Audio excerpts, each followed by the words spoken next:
Dubai متحدہ عرب امارات UAE کے 7 ایمریٹز میں سے ایک ایمریٹز دبئی کا کیپٹل ہے۔ پرشین گلف کے ساؤتھ ایسٹ کوسٹ لائن پر واقع یہ ملک کی سب سے زیادہ پاپولیشن والی سٹی ہے۔ یہ سٹی دنیا کے سب سے بڑے شاپنگ مالز اور اسکائی اسکیپرز کے ساتھ ساتھ اپنے فیوچر کنسٹرکشن اور ٹیکنالوجیز کے لیے بڑے لیول پر جانا جاتا ہے۔ اپنے شاندار پام آئی لینڈ کے ساتھ یہ میٹروپولیٹن دنیا کے سب سے منفرد شہروں میں سے ایک ہے۔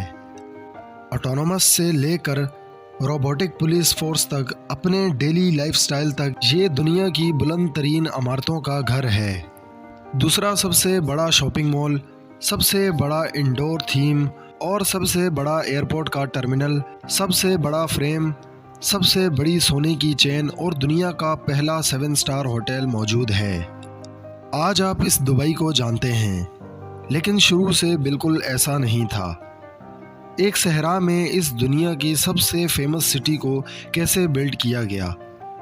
السلام علیکم ویور، آپ دیکھ رہے ہیں یوٹیوب چینل میر ٹی وی۔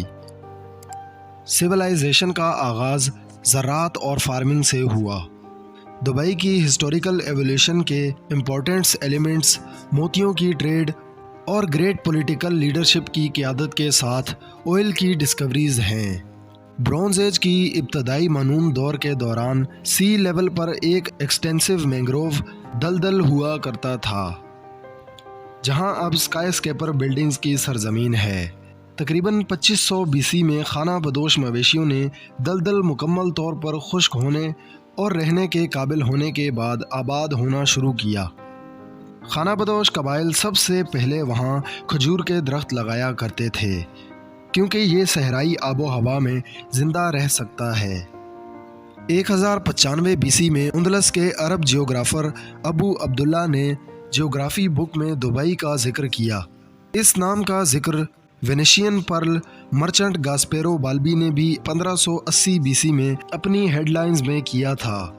اس وقت تک شپس کی مرمت، موتیوں کو تراشنا اور فشنگ ان لوگوں کی انکم کا بنیادی ذریعہ تھا۔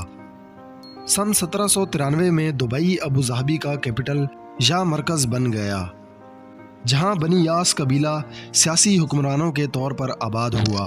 1820 تک دبئی مکمل طور پر بارڈرز والا شہر تھا۔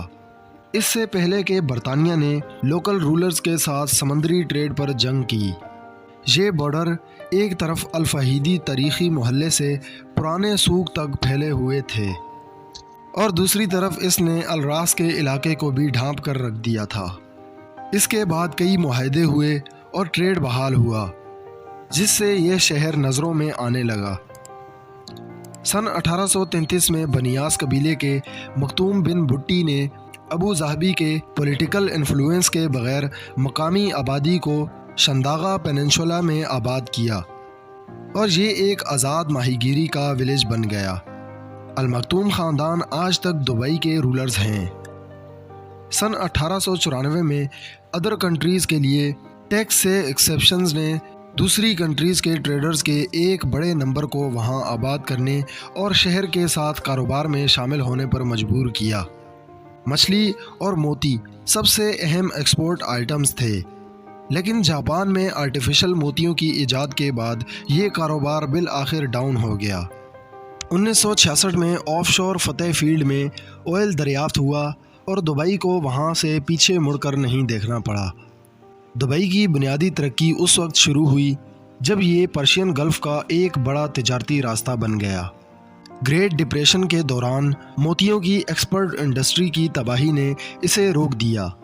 اس وقت UAE کے دیگر امارات آئل کے نئے کاروبار کے ساتھ عروج پر تھے، جبکہ دبئی کا انڈسٹریل انفراسٹرکچر زوال پر تھا۔ دبئی تیزی سے اپنی آبادی کھو رہا تھا۔ سن 1966 میں سب کچھ بدل گیا جب دبئی نے اپنی مٹی کے نیچے آئل دریافت کیا۔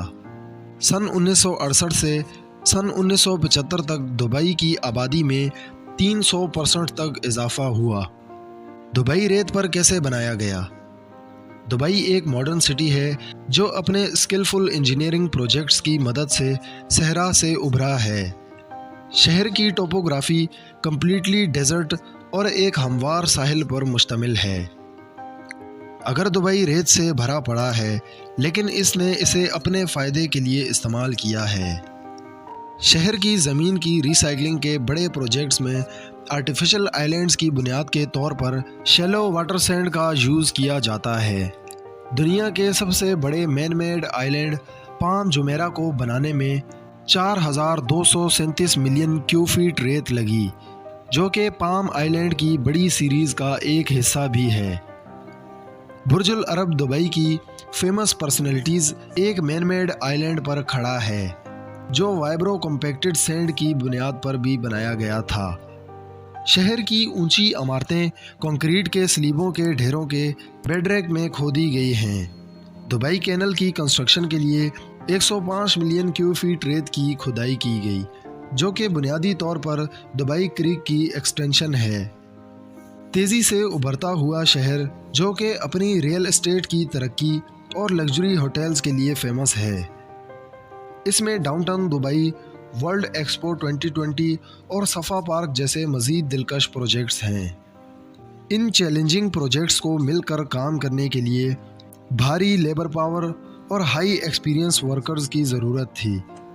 برج خلیفہ کی کنسٹرکشن میں 3000 کمپنیاں اور ٹھیکیداروں کے ساتھ 3500 بلو کالر ورکرز شامل تھے۔ آج دبئی دنیا کا سب سے زیادہ وزٹ کیا جانے والا ملک ہے۔ ہماری آج کی ویڈیو بس یہیں تک، ملتے ہیں اگلی شاندار ویڈیو کے ساتھ۔